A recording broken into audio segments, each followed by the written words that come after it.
Here you can view and manage all your 360-degree panorama files, also known as virtual reality files, or VR, that you've created with the Kit's extended reality option.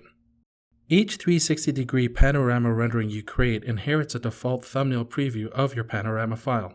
The current project name is assigned to the file when the panorama rendering is created. Each file name is unique. If the panorama file name already exists, then Kits will add the next available number to the file name. Here you can perform 3 different actions. The trash icon will delete a file, the preview icon will open your file in your default browser, and the clipboard icon will copy the Kits VR link so you can share it with clients or colleagues. To view the 360-degree panorama file, you can either tap on the thumbnail image, the Panorama Kits VR link, or the preview icon. Keep in mind, a strong and stable Wi-Fi connection is required to successfully view your panorama.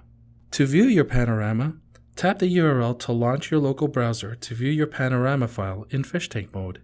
After you have tapped to view your panorama, your project will open automatically in fish tank mode in your default browser. This allows you to experience the scene as an interactive 360-degree panoramic view. No need for a VR headset. To look around the scene, drag your finger along the screen to change direction.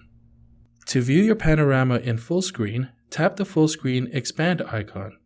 To exit full screen mode, tap the icon again or press escape.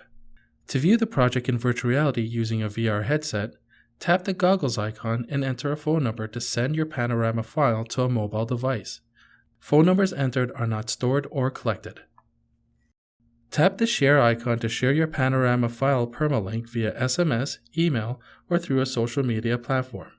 Another way you can share your panorama file is by copying the Kits VR link and including it in an email. You can either tap the clipboard icon or you can select multiple panorama files and tap Copy to Clipboard.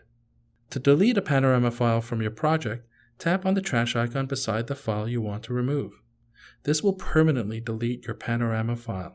To delete multiple panorama files at once, select the checkbox beside each file or select the All checkbox and tap Delete. And that is how you can view, share, and manage your Kits XR 360-degree panorama files.